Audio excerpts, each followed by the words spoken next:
అందరికీ నమస్కారం. మరి డాక్టర్ సుధాకర్ అనే టీడీపీ నాయకుడు ఎందుకట్లా చెప్తా ఉన్నామంటే, సుధాకర్ బాబు పాయకారావుపేట సీటు 2019లో ఆశించి ఆయన ఉద్యోగానికి రాజీనామా చేసిన లెటర్ ఇది.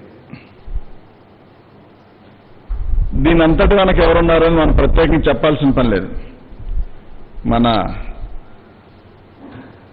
టీం అందరికి కూడా పెద్ద ఆర్టిస్టు చంద్రబాబు నాయుడు గారు. చంద్రబాబు నాయుడు గారు దళితుల జీవితాలతో ఆడుకోదలుచుకున్నాడు, ఆడుకుంటానే ఉన్నాడు. మొదటి నుంచి దళితులను అడ్డు పెట్టుకుని ఏదో ఒకటి చేస్తానే ఉన్నాడు. దళితులు సర్వనాశనం చేసిన వ్యక్తి ఎవరైనా ఉన్నారంటే ఈ రాష్ట్రం మొత్తం మీద కూడా చంద్రబాబు నాయుడే, మరో వ్యక్తి కాదు. అలాగనే చంద్రబాబు నాయుడు కుట్రలకి కొల్లులకి చాలా మంది పార్టీల నుంచి వెళ్ళిపోయిన వాళ్ళు ఉన్నారు. చాలా మంది తప్పక మౌనంగా బరాయించే వాళ్ళు ఉన్నారు. బరాయించే వాళ్ళు పాపం చాలా మంది రాజ్యసభ సీట్లు ఆశించి భంగపడి ఇంకా కూడా చావో బతుకు అక్కడే ఏడుద్దాంలు అన్నట్టు తయారయ్యారు. కాబట్టి చాలా మందికి ఒక్క మాట అయితే నేను చెప్పదలుచుకున్నాను. సుధాకర్ బాబు వృత్తాంతం ఏంటి అనేది అందరికీ తెలిసిన విషయమే. సుధాకర్ బాబు నిన్న రాష్ట్ర ముఖ్యమంత్రి వర్యులు జగన్మోహన్ రెడ్డి గారిని ఏ స్థాయిలో దూషించారనేది ప్రత్యేకించి చెప్పాల్సిన పని లేదు. వీడియోలో ఎన్ని కూడా ఉన్నాయి. ఒక గవర్నమెంట్ డాక్టరు బాధ్యత కలిగిన వ్యక్తి మాట్లాడే భాష అట్లా ఉంటుందా అంటే లేదు, ఖచ్చితంగా టీడీపీ నాయకులు అయితేనే అట్లా మాట్లాడతారు, మరో వ్యక్తి అయితే అట్లా మాట్లాడే పరిస్థితి లేదు అని చెప్పి నిన్న సుధాకర్ బాబు ప్రవర్తన. సుధాకర్ బాబుని ఎందుకు ఎంచుకున్నారంటే దళితుడు కాబట్టి ఏదో జరిగిపోయింది అన్యాయం, ఇతనికి అన్యాయం జరుగుతూ ఉంది కాబట్టి ఈ చేసినవన్నీ కూడా వైఎస్ఆర్ పార్టీకు ఈ ప్రభుత్వానికి అంటగట్టాలని చూస్తామన్నారు. చంద్రబాబు నాయుడు గారు పప్పులు ఉడికే పరిస్థితి లేదు. ఎందుకంటే మీడియాలో అడ్డంగా దొరకడం మొదటి నుంచి చంద్రబాబు నాయుడు గారికి ఒక టీంకు ఉన్న అలవాటే. నిన్న సుధాకర్ బాబు మాట్లాడిన వెర్షన్ తర్వాత చంద్రబాబు నాయుడు గారు ఒక ప్రెస్ మీట్ రిలీజ్ చేశారని చెప్తున్నారు. అది ఎప్పుడు డేట్ వేసి ఉందంటే మొన్నటిది ఎప్పుడుదో డేట్ వేసి ఉంది. ఆయన మాట్లాడింది నిన్న అయితే మొన్న డేట్ మీద ఉంటుంది. చంద్రబాబు నాయుడు గారు ఎప్పుడు కూడా ఎక్కడో చోట దొరికిపోతానే ఉంటారు. ఎందుకంటే ఇదంతా ఆర్టిస్టులను పెట్టి చేయించే కార్యక్రమం కాబట్టి తప్పకుండా వాళ్ళకి ఒక పద్ధతి, ఒక సిద్ధాంతం ఉండదు. కాబట్టి ఒక రాజకీయ పార్టీ కోసమో ప్రజల కోసమో పోరాడే వ్యక్తులు వీళ్ళు కాదు. కాబట్టి ఈ కోణంలో ఆలోచిస్తే ఖచ్చితంగా వీళ్ళందరూ కూడా ఆర్టిస్టులు అనేది తెలిసిపోతానే ఉంది. కాబట్టి సుధాకర్ బాబు మానసిక స్థితి ఏంటి, ఎట్లా ప్రవర్తించాడని నిన్న చూస్తే మన ఊరికి అర్థమవుతా ఉంది. మరి ఇంత జరుగుతున్నా కూడా ఇంకా కూడా టీడీపీ పార్టీని పట్టుకొని వేలబడుతూ దళితుల ఆత్మగౌరవాన్ని తాకట్టు పెట్టుకుంటూ అందులోనే చంద్రబాబు నాయుడు ఏం చెప్తే చేయడానికి దిగదారి బతికే దళిత నాయకులారా ఒకసారి గమనించండి. మీరందరూ కూడా మీరు అనుకుంటున్నారు మా జీవితాలు బాగుపరచాలి, మేము వరకు బాగుంటే చాలు, మా కుటుంబాలు బాగుంటే చాలు అనుకుంటున్నారు. కానీ ఈ రాష్ట్రం మొత్తం మీద కానీ దళితులు ఎక్కువ మంది ఉన్న పరిస్థితులు. కాబట్టి వాళ్ళందరి కోసం మీరు బతకాలే తప్ప మీకోసమో చంద్రబాబు నాయుడు గారి కోసం టీడీపీ వాళ్ళు ఇచ్చే కాస్త కూస్తో దానికి ఆశపడి చేయడం మాత్రం కరెక్ట్ విధానం కాదు. అది మార్చుకోవాల్సిన బాధ్యత మీ అందరిపైన ఉంది. వీళ్ళందరూ కూడా టీడీపీ నాయకులు డాక్టర్ సుధాకర్ అనే వ్యక్తికి ఏదో జరిగిపోతా ఉంది, ఏదో అయిపోతా ఉందంటే ఫస్ట్ నుంచి చంద్రబాబు నాయుడు గారు దాంట్లో బయలుదేరిన వాళ్ళు ఎంతమంది ఉన్నారో మనం లెక్క తీస్తే ఇంతమంది అని చెప్పలేని పరిస్థితి. అందులో ఇప్పుడు ఈ మధ్య ఈ పుల్కాలాగా ఈయన ఆయన దొరికాడు సుధాకర్ బాబు. కాబట్టి సుధాకర్ బాబుకు నేర్చుకోవాల్సింది ఏంటంటే చంద్రబాబు నాయుడు ఎందుకు మన మీద ఇవన్నీ నేర్పుతున్నాడు, నా చేత మాత్రం ఎందుకు ఇవన్నీ చేపిస్తున్నాడని ఖచ్చితంగా సుధాకర్ బాబు ఆలోచించుకోవాలి. అందులో ఉన్న దళిత సంఘాలు, దళిత నాయకులు అందరూ కూడా ఆలోచించుకోవాలి. రాజధాని ప్రాంతంలో దళితులకు, ఎస్సీలకు, ఎస్టీలకు, బీసీలకు, మైనార్టీకి ఇళ్ల ప్లాట్లు ఇస్తామంటే కోర్టుకెళ్లి దాన్ని అడ్డుకొని దాన్ని ఏ విధంగా పూర్తిగా నాశనం చేసే దిశగా చంద్రబాబు నాయుడు అడుగులు వేసాడు మనందరూ తెలియదు కాదు. ప్రతి ఒక్క దానికి కోర్టుకు వెళ్లడం, మంచి పని చేస్తూ ఉంటే దాన్ని అడ్డుకోవాలనే విధంగా చంద్రబాబు నాయుడు తయారైతే ఇంకా కూడా చంద్రబాబు నాయుడు గారే దళితులను అనగదొక్కుతారు. చంద్రబాబు నాయుడు గారి నాయకులే దళితులను కొడతారు, తిడతారు, చంపుతారు, మరి వ్యవస్థరం చేసి కొడతారు. వాళ్లే మళ్ళీ దళితుల గురించి మాట్లాడుతూ ఉంటారు. ఎంత ఆశ్చర్యంగా ఉంటుందంటే వాళ్ళు చేసే శాస్త్రలో. మరి అలాంటి చర్యలు చేసే వ్యక్తులు కూడా మళ్ళీ దళితుల గురించి మాట్లాడి ఇంకేదో జరిగి మాకు చంద్రబాబు నాయుడు గతంలో అది చేశాడు, ఇది చేశాడని చెప్పింది. చంద్రబాబు నాయుడు దళితులకు ఏం చేశారు చెప్పాలి అని అంటే ఒక్కటి కూడా చెప్పే దమ్ము కానీ ధైర్యం కానీ ఒక్కళ్ళకి లేదు.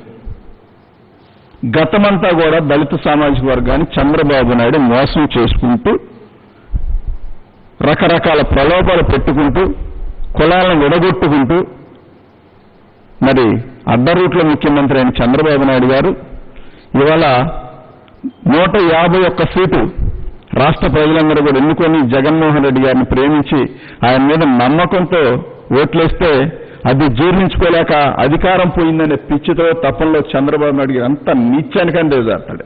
ఎందుకంటే ఒక నీచమైన పదం గుర్తుకొస్తే నాకు చంద్రబాబు తప్ప మరో వ్యక్తి కనబడే పరిస్థితి లేదు. అంత నీచమైన వ్యక్తి, అంత దుర్మార్గమైన వ్యక్తి. ఎంతకైనా దిగజారిపోతాడు, ఎంతకైనా తెగిడుస్తూ ఉంటాడు. కాబట్టి ఇలాంటి వ్యక్తిని పక్కన పెట్టి రాష్ట్ర ప్రజలందరూ కూడా జగన్మోహన్ రెడ్డి గారి పాలన ఉంది, బ్రహ్మాండంగా ఉంది.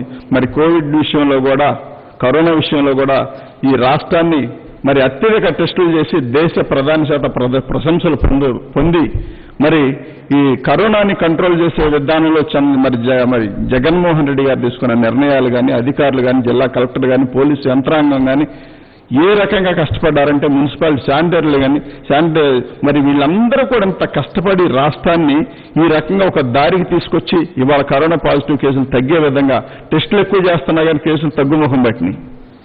ఇంత చేసుకుంటూ ఎవరికి వెళ్తామంటే కరోనా విషయంలో కూడా చంద్రబాబు నాయుడు గారు ఎలాంటి రాజకీయాలు చేశారో తెలియని విషయం కాదు. మరి వైజాగ్లో గ్యాస్ లీక్ అయి మరణం పొందితే వీళ్ళు అద్దద్దద్ద అని చెప్పి ప్రెస్ మీట్లు పెట్టి 5 లక్షలు ఇవ్వాల్సిందే, 10 లక్షలు ఇవ్వాల్సిందని చెప్పి ఆశ్చర్యకరమైన ప్రెస్ మీట్లన్నీ పెట్టారు.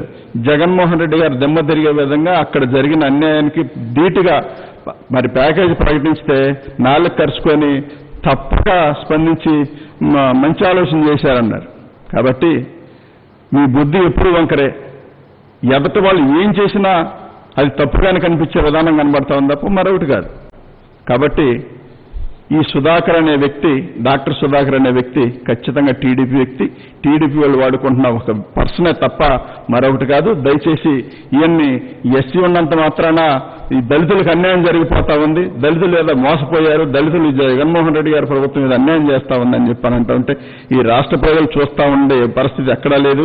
కాబట్టి చంద్రబాబు నాయుడు గారు, ఆయనకు బ్యాండ్ మేళ వాయించే చాలా మంది నాయకులు కూడా తెలుసుకోవాల్సింది ఒకటే, భవిష్యత్తు మొత్తం రాష్ట్ర ముఖ్యమంత్రి జగన్మోహన్ రెడ్డి గారిదని కనిపిస్తా ఉంది. మీరు రాష్ట్రాన్ని అప్పులు పాలు చేసి రాజధాని అదని ఇదని చెప్పి సర్వనాశనం చేసి లక్షల కోట్లు దోచుకు తింటే ఇవాళ ఆ రాష్ట్రాన్ని చక్కదిద్దే విధానంలో ఎదురికి వెళ్తా ప్రతి కష్టాన్ని ఎదుర్కొంటూ సమర్థవంతంగా ఎదుర్కొంటూ చిరునవ్వుతో రాష్ట్రాన్ని పనిచేస్తా ఉంటే మీ ఏడుగుడ్డు రాజకీయాలు ఏంటో నాకు అర్థం కాని పరిస్థితి. ఇంకెన్నాళ్ళు చంద్రబాబు నాయుడు గారిని చూస్తా ఉంటే ఒక రకంగా జాలి, కోపం. ఎందుకు ఇంకెంత నీచాన్ని దిగజారుతా ఉంటాడు? అధికారం పోయేసరికి ఏదో జీర్ణించుకోలేని పరిస్థితిలో పడిపోవటం, ఏదో ఒక రకంగా గొడవలు చేయాలనుకోవటం, ఏదో రకంగా అల్లర్లు చేయాలనుకోవటం, ఈ రాష్ట్రాన్ని సర్వనాశనం చేయాలనుకోవటం. మీకు రాజధాని మీద, రాష్ట్రం మీద అంత ప్రేమన్న వ్యక్తి రాష్ట్రంలో ఇళ్ల ప్లాట్లు ఇస్తా ఉంటే దాన్ని హైకోర్టుకి వెళ్ళి అడ్డుకున్నామంటే ఎంత నీచమైన సంస్కృతిని ఇది. నీ వ్యక్తులు కాదా అడ్డుకుంది, నీవు కాదా పంపించింది. ప్రతి విషయాన్ని హైకోర్టుకు తీసుకెళ్ళి ఏదో ఒక రకంగా స్టేలు తీసుకురావటం. ఎంత మేనేజ్మెంట్ చేసిన చంద్రబాబు నాయుడు గారు పైన దేవుడు ఉన్నాడు. ఆయన శాసించదలుచుకుంటే నువ్వు నేను కూడా నిలబడం ఒకసారి గుర్తుపెట్టుకోవాలి. ఆయన దీవించాడు కాబట్టి జగన్మోహన్ రెడ్డి గారికి 151 సీట్ ఇచ్చారు. ఆయన ఆశీర్వదించారు కాబట్టి, రాష్ట్ర ప్రజలు ఆశీర్వదించారు కాబట్టి ఇంత కష్టకాలంలో కూడా సమర్థవంతంగా అనుకున్న కాలానికి, అనుకున్న టైంకి ప్రతి ఒక్క పథకం కూడా ప్రజల్లోకి తీసుకెళ్తా ఉన్నారు. ఒకవైపు కరోనా విషయంలో పోరాడుతూనే ప్రజలకు మేలు చేసే విషయంలో ఎక్కడా కూడా అసలు అలసత్వం చెందకుండా జగన్మోహన్ రెడ్డి గారు పనిచేస్తామంటే మరి ఇంకా కూడా దళితులకి ఏదో జరిగిపోతా ఉంది, దళితులు జగన్మోహన్ రెడ్డి గారు ఏదో అన్యాయం చేస్తా ఉన్నారు, దీని అంతటా బాధ్యత జగన్మోహన్ రెడ్డి గారు చేయాలంట. దాని అంతటా బాధ్యత తీసుకోవాలని చంద్రబాబు నాయుడు గారు. ఎందుకంటే డాక్టర్ సుధాకర్ అనే వ్యక్తిని బలిపశువుని చేసి, రోడ్డెక్కించి, రోత చేసి, ఒంటి మీద బట్టలు లేకుండా చేసిన కర్మ నువ్వు పట్టించావు కాబట్టి నువ్వు క్షమాపణ సుధాకర్ బాబుకు నువ్వు చెప్పాలి. కాబట్టి నిన్ను వాడుకున్నాను కాబట్టి ఇంకెప్పుడు ఎలాంటి తప్పులు నేను చేయను, దళిత నాయకులు కానీ దళితులకు కానీ మోసగించాను కాబట్టి క్షమాపణ చెప్పాలని బాధ్యత చంద్రబాబు నాయుడు పైన ఉంది. దళితులకు ఎట్టి పరిస్థితుల్లో చంద్రబాబు నాయుడు క్షమాపణ చెప్పాలి. చిన్న చితక విషయం కాదండి, చంద్రబాబు నాయుడు గారు చేసిన మోసాలు చిన్న విషయాలేం కాదు.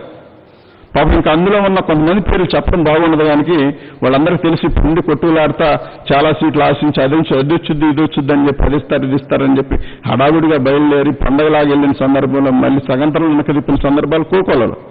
కాబట్టి ఇవన్నీ కూడా వాళ్ళందరూ తెలుసుకోవాలి. చంద్రబాబు నాయుడు గారి చనిపోయిన పార్టీని ఇంకా కూడా కాడు మోసినట్టు మోస్తా ఉన్నారు మీరు. కాబట్టి రాష్ట్ర ప్రజలందరూ చూస్తూ ఉన్నారు, దళితులందరికీ తెలుసు జగన్మోహన్ రెడ్డి గారు ఏం చేస్తూ ఉన్నారు, రాష్ట్రం ఏం జరుగుతూ ఉందని. పెన్షన్ విషయంలో కానివ్వండి, రైతు భరోసా విషయంలో కానివ్వండి, ఇంగ్లీష్ మీడియం పేదవాడి పిల్లాడు ఇంగ్లీష్ మీడియం చదువుకుంటే చంద్రబాబు నాయుడికి ఎంత ఏడుపంటే తను మనవన్నే ఒళ్ళో కూర్చోబెట్టుకొని వచ్చిరాని ఇంగ్లీష్ ఈయన నేర్పాలని ట్రై చేస్తూ ఉంటాడు. ఈయనకే సరిగ్గా రాదు, ఈయన మాత్రం వాళ్ళ మనవడికి ఇంగ్లీష్ నేర్పాలని చూస్తూ ఉంటాడు. ఈయన పెద్ద పెద్ద స్కూల్లో చదివిస్తూ ఉంటాడు. టీడీపీ నాయకులందరూ వీళ్ళందరూ కూడా అక్కడ దాకెందుకు తీర్పునిచ్చే వ్యక్తులు ఎక్కడ చదివిస్తూ ఉన్నారు వాళ్ళ పిల్లల్ని అని చెప్పి ఆలోచిస్తే వాళ్ళందరూ కూడా ఇంగ్లీష్ మీడియమే. పేదవాడు పొట్ట మీద కొట్టడమే కాకుండా వాళ్ళ జీవితాలతో కూడా ఆడుకున్న ఏకైక వ్యక్తి చంద్రబాబు నాయుడు. ఇందులో మరొక మార్గమే లేదు, మరొక ఆలోచన కూడా లేదు. రాష్ట్ర ప్రజల జీవితాలతో ఆడుకున్న ఏకైక వ్యక్తి చంద్రబాబు నాయుడు తన స్వార్థ ప్రయోజనాల కోసం. ఎక్కడో ఉమ్మడి రాష్ట్రంగా మనం ఉంటే అప్పుడు విడదీయమని చెప్పి ఆయన లెటర్ ఇస్తాడు. ఉమ్మడి రాష్ట్రంలో అడ్డగోలుగా ఓటు నోటు కేసు విషయంలో పారిపోయి కరకట్టకు పరిగెత్తుకొస్తే కేసీఆర్ ఒక తన్నుతంటే కరకట్టుకొచ్చి పడ్డాడు. ఆ వ్యక్తి వచ్చి మళ్ళీ కరకట్ట రాజకీయాలు మొదలేసి కొంపలు గోల్చడం మొదలేసి అడ్డగోలుగా ఇక్కడ భూములన్నీ కాజేసేసి భూములు తీసేసుకొని పూలింగ్ కానీ అదాన్ని ఇదాన్ని తీసుకొని ఏదో 5 సంవత్సరాలు సింగపూర్ టెక్నాలజీ నా దగ్గర ఉండి ఎరగదీసేస్తానని చెప్పిన వ్యక్తి తీరా 4 బిల్డింగులు కట్టేసరికి సతికిల పడ్డాడు. కాబట్టి చంద్రబాబు నాయుడు గారు బడాయి మాటలు మోసపూరిత మాటలు నమ్మే ఓపిక లేదు. చంద్రబాబు నాయుడు గారు దాదాపుగా ఎక్స్పైర్ డేట్ అయిపోయింది ఆయనకి, ఇంకా అక్కడ చెల్లేదేం లేదు. కాబట్టి దానికి వినియోగాల్సిన అవసరం కూడా లేదనేది నా ముఖ్య ఉద్దేశం. రాష్ట్ర ప్రజలందరూ కూడా గమనిస్తా ఉన్నారు. రాష్ట్ర ప్రజలు ఏం కోరుకుంటున్నారో, జగన్మోహన్ రెడ్డి గారు ఏమి ఇవ్వాలనుకుంటున్నారో రాష్ట్ర ప్రజల దగ్గర నుంచి క్షుణ్ణంగా పరిశీలిస్తున్నారు. ఇలాంటి సందర్భంలో ఇలాంటి చీప్ ట్రిక్స్ ప్లే చేసి దళితుల జీవితాలతో ఆడుకునే హక్కు చంద్రబాబు నాయుడికి ఎవరిచ్చారు? మారదా? బుద్ధి మారదా? నీ జన్మ హక్కా, లేకపోతే మోసం అనేది నీ జన్మ హక్క? కొన్ని రాసు నాకు పేటెంట్ హక్కు అండి, నా జన్మ హక్కు మోసం చేయటం, వెన్నుపోటు పడటం, కాబట్టి నేను ఇదే చేస్తూ ఉంటాను, నేను ఇట్లానే బతుకుతాను, నేను ఇట్లా బతకపోతే కష్టం అని చెప్పి ఎప్పుడప్పుడు రాజశేఖర రెడ్డి గారు అన్నట్టుగా నిజం మాట్లాడితే 1000 ఒక్కరైతే తన తల కాబట్టి అతను నిజం మాట్లాడడానికి ఇష్టపడ్డాను మహానుభావుడు రాజశేఖర రెడ్డి గారు ఏనాడో చెప్పాడు. అదే జీవితకాలం చంద్రబాబు నాయుడు ఫాలో అవుతానే ఉన్నాడు. కాబట్టి మీరందరూ కూడా గమనించాల్సింది ఒకటే, చంద్రబాబు వ్యక్తి ఈ డాక్టర్ సుధాకర్ మీకు లెటర్ చూపించాను కాబట్టి అప్పుడు సీట్ రాకపోవడం వల్ల, పాయకారావుపేట సీట్ రాకపోవడం వల్ల మళ్ళీ ఆ రిజైన్ రద్దు చేసుకొని మళ్ళీ ఉద్యోగంలో జాయిన్ అయ్యి మళ్ళీ మొన్న శానిటైజర్లు మాస్కులు లేవని చెప్పి అడిగినందుకంట ఈయన ఏదో దూషించారంట. శానిటైజర్లు మాస్కులు లేకపోతే ఎవరితో మాట్లాడాలి? మీరేం మిలిసి మాట్లాడాలి, రోడ్డుకి మాట్లాడతారా? మాకు అందుబాటులో లేవని చెప్పి డాక్టర్లను అడుగుతారు, లేకపోతే దానికి సంబంధించిన సలహా వర్క్ చేసే వాళ్ళని అడుగుతారు. కావాలండి ఇప్పుడు ఇన్ని కావాలి మాకని. మీడియాకి ఎక్కి మాట్లాడి లీనియాటిని కూడా ఉన్నట్టుగా సృష్టించాలని చూశాడంటే సుధాకర్ బాబు ఏ వ్యక్తి? టీడీపీ వ్యక్తి. కాబట్టి సుధాకర్ బాబు మాటలకు కానీ చంద్రబాబు నాయుడు మాటలకు కానీ ఇద్దరికి చివరిలో బాగుంది కాబట్టి ఆ లింక్ అట్లానే ఉంటుంది. కాబట్టి దయచేసి అందరూ గమనించండి. రాష్ట్ర ప్రజలందరూ కూడా గమనిస్తున్నారు. దాదాపుగా టీడీపీలో ఉన్న దళిత నాయకులు కూడా ఒకటైతే చెప్పదలుచుకున్నా, బాబు మారడు, మీరన్నా మారండి, మీరన్నా మారి దళితులకు అండగా నిలబడటం నేర్చుకోవాలని చెప్పి మనస్ఫూర్తిగా కోరుకుంటున్నాను.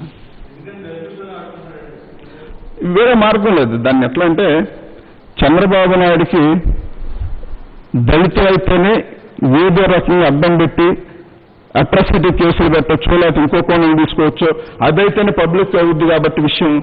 కాబట్టి దాన్ని డెవలప్ చేయాలని చెప్పి దళితుల జీవితాలతో ఆడుకొని దళితులకు విలువ లేకుండా చేయాలని చెప్పి మెయిన్ టార్గెట్. అతను వాడుకుని అతను చేసే అల్లరిచిల్లర పనులన్నింటికి కూడా దళితులను వాడుకోవాలని చెప్పి ప్రధానంగా చంద్రబాబు నాయుడు పనిచేస్తా ఉన్నాడు. కాబట్టి ఆయన ఆటలు సాగలేదు కాబట్టి జగన్మోహన్ రెడ్డి గారు ఛాన్స్ ఇచ్చారు.